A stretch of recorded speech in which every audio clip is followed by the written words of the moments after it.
And welcome back to the Angry Teacher channel. I'm Richard Williams, the Angry Teacher, and today we're going to be talking about some psychological triggers that you should know for your TpT store. It's all about marketing. It's all about what you do to get your buyers hooked.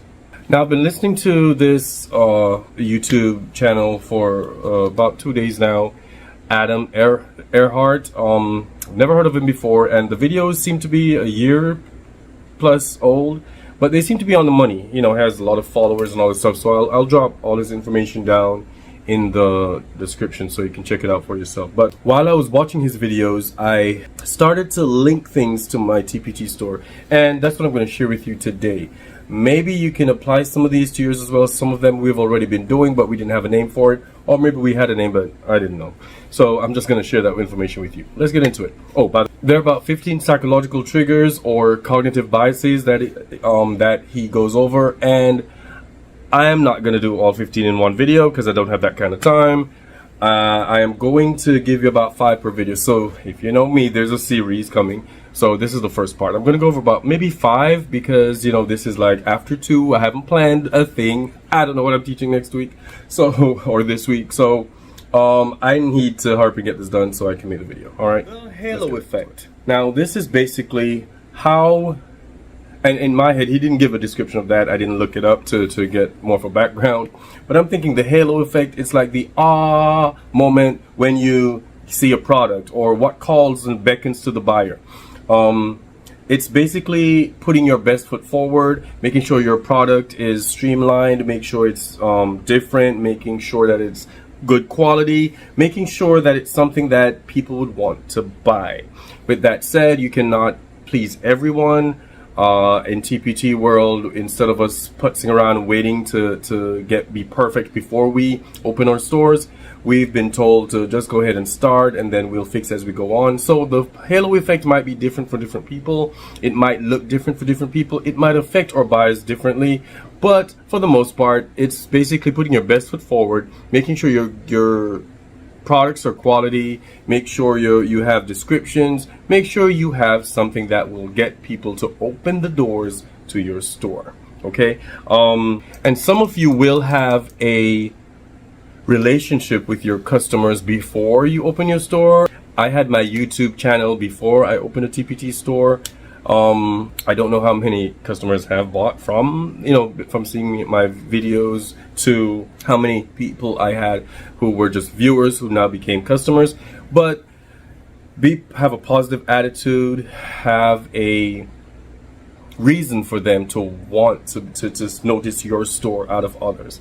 So remember, halo effect is the that oh my god product, that look, that professionality, that quality that customers are looking for, buyers are looking for, and they will remember your product and stick around for more. So as I mentioned before, I started my YouTube video about 2 years ago, 3 years ago, 4 years ago, I don't remember. But it was, I think it was 2 years before COVID, and you know, I just thought, I keep giving information to different teachers, new teachers or old teachers, seasoned teachers, just giving them information. So I'm like, let me just put it on a YouTube channel and just have them peruse as they deem fit, right? But then a lot of my viewers and my viewership and subscribers became my past students.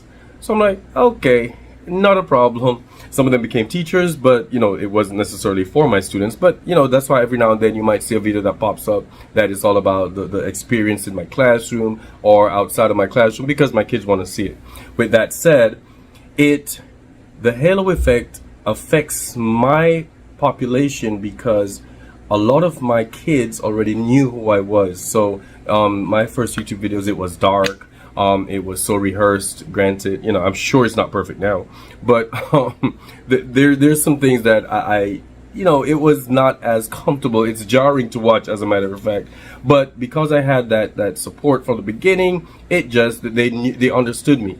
And according to Earhart, if we set the premise in the beginning so they know who we are or how we are or how they know our standard, then we'll have a support note. If something goes wrong or awry, they'll be like, okay, well, we already know the angry teacher. We already know he's this. We already know he's that. And so they'll still support. So that's what the halo effect is. Putting your best foot forward, setting the premise for what is to come, the positive environment, so that people know that this is the product, this. And that's why, you know, another thing with TpT and the freebie. If your freebie is quality, then everyone knows that when they come back for the actual thing they're paying for, then they're going to pay for it, because everything has quality. Everything has value. Everything has some form of, I like it here kind of thing. Even if I'm going to just view the product when they release it, even though I don't teach that grade level, I don't teach that subject area, I am going to support them because I like what they produce. Number 2. The recency effect. Now, just like the name proposes, the recency effect is more importance is given to the most recent product or the most recent ad that you have as a TpT seller. Buyers will see this and figure that it must be new or it must be good. So let me check it out. Now, you may have had several before that are probably better than the one you have now, but because this is the most recent, people want to be in the now. They want to be in the know. They want to make sure that what they have is not outdated, so they will check it out. For example, your new YouTube videos, and then they will possibly go back and check the other ones because of the most recent ones. Stores do it all the time when we have end caps. It might be something that you've seen before, like they do it seasonally, and you know, TpT does that too. The end cap in a actual brick and mortar store, you know, when Christmas comes around or Valentine's is coming up, you know that they're going to have an end cap that has all the hearts and all the little decorations and whatever. You see it every year, but you don't want to be left out. So in January, you're picking up stuff, or because it's the most recent, or as soon as it comes out, it's gone.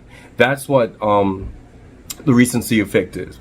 I don't want to lose out because it is right now. I want to be in the now and in the know and get it before other people. So with that said, my content has to be updated. And you know, some TpT gurus have mentioned that we can repurpose. We don't have to keep coming up with new stuff. So we can change the date on some YouTube videos, change the date on some products, and refurbish and give it back.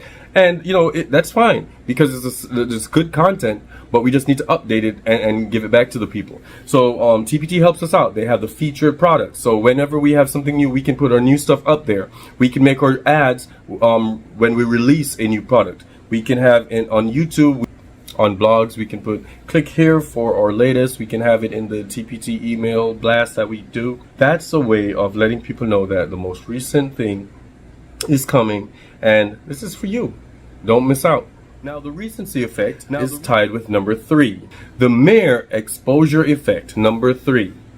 With that said, the mere exposure effect has the premise that the more I see of this person, the more I see of their products, the more I see, the more products they have, the more information they give, the more I can trust them, the more likable they are. So that's why I think, I don't remember if there's a number for YouTube videos or a number for blogs, but the more you do is the more people get to see you, the more you're in the rotation, the more people get to, I would dare believe to ad nauseum, but you know, I think it was Aaron Waters who said, even though you think that, was it Aaron or Jillian Fernandez? One of those two gurus said, if you have an Instagram post, and you think that you've posted already and people have seen it and it doesn't matter, or was it Lauren Fulton?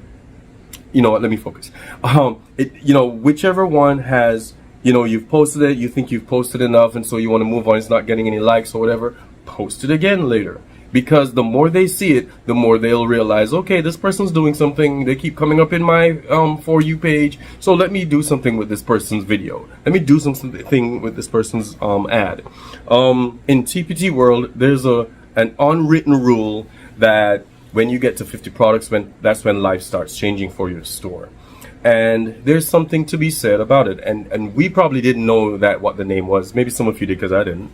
The mere exposure effect. Whereas they've got 50 products. So when someone types something in, that product is down there, whether you pay attention to it or not. Then you type something else in, you see that name come up again. I'm like, okay. And then you type something in, and okay, that person must got something going on, because whenever I type something, that store keeps popping up. So let me check it out. And so after 50, you know, things take off in TpT world. 50 products. YouTube, when you have enough videos, it starts coming up. And away from that, I think it's also the fact that you start getting better at what you're doing. You start feeling more comfortable in front of the camera, getting more comfortable writing your blogs, getting more comfortable creating products, or you kind of know what niche you fall into. So I think that's a part of the mere exposure effect, but that people start to trust you more. People start liking you more because they see you as a person. They see your different videos. They see your different blogs. They feel they feel your tone in the blogs, and they see you in your products. And so that they tend to, you know, I know this person a little bit better, so let me trust them a little bit more, so let me buy their products. Number 4, loss aversion. This is the 4th psychological trigger that marketers use. Now, Adam Earhart had well, I don't know if it's his, but he used an acronym for it, FOMO, fear of missing out. And when he mentioned it, I'm like, dang it, they got me. The people know that they're being got, and so they allow themselves to get got. FOMO is fear of missing out. So companies, stores, sellers will have a sale. They'll have buy one now, buy one get one free.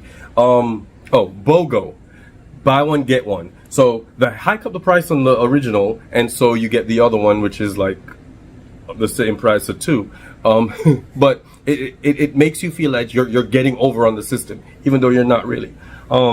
We have, every time we know there's a sale for TpT in February, we know there's a sale at back to school, and there's one in between somewhere, or 2 more in between somewhere. But we know these are coming, and we fear that we're going to miss out. So whenever there's a sale, we start wish listing, or we start picking stuff up, and we start buying. And you know, sometimes we use them, sometimes we don't. I like giving back, so I support and I buy during that time as well. But we know it's coming, and we you know what? No, I'm only going to spend $3, and we end up spending way more because that's we are being triggered, and we allow ourselves to be triggered. Car salesman, buy now. Every holiday, every Veterans Day, every Memorial Day, there is a sale for furniture. What happened to the bed and the TV we had last year? I mean, seriously? Every year. And what do we do every year? We go window shopping, or we feel like we're going to be left out if we don't buy another car, or if we don't buy another bed. So TpT helps us out. We are able to do it with our email blasts. We're able to do it with the sales that come out. We are able to just let people know that you don't want to be that one who will not have this product. So here's what you do. You buy, and buy some more. And the last one for this video, because you know I have about 2 more that I have to do because there are too many to put in one, is the compromise effect. This is where buyers think that, okay, I don't want to spend a certain amount of money, and then the seller that's us, we don't want to charge less for a certain thing, or we don't want to not have a sale. Let's meet somewhere in the middle. Basically a compromise, you know, just like the name implies. With that said, there's something called anchoring. The anchor price. This is what I want to sell the product for. TpT helps us out with the compromise effect. They force us to have a freebie initially. Now, we could have that one freebie in the store, or we can have several others, or we can have discounted prices. However, so that would be the lower end of our transaction. So customers will eat that up because that's a freebie. You don't have to pay for it, and we get to experience this buyer. Now, for us, we want to sell some stuff. Freebies don't cut it. However, bundles do. So TpT helps us out with that too. So we can throw everything but the kitchen sink in that bundle and sell it. But then the price is going to be higher than the one than the freebie, obviously. So you know what? all the little stuff in between that adds up to the bundle, we can have those sell. And that's the compromise. Everyone will be like, you know, I like this freebie and I see the bundle, but the bundle's a little bit too high for me. Let me get some of the little stuff in between. And if I like it, at some point I'll get the bundle. Or the little stuff in between will add up to the bundle. So that's the compromise effect. I find the anchor price, which is in the middle, and then I weigh between, do I want to stay with the freebie? Do I go with the anchor, the one in between? Or do I go for the bundle price? So anchoring is with when we identify a price that we want to sell something for. That's the anchor. And then we weigh, do we add more to it, make it a bundle, or do we have it be the something that the buyer would be okay with, you know, kind of. We want it to be a little bit more economical. That's our anchor price. If the buyer doesn't want to pay for that, then we can compromise on something. So, thank you for being with me today. Check out the other two when they come out. I hope you learned something from this. I just found it interesting for the psychological parts of being a TpT seller and a buyer in general, and I'm going to come out with the other ones. And if you want to go ahead and check out stuff before you see the videos, go ahead, he's down there, just click on the link, and I'll check you on the next video. Love y'all.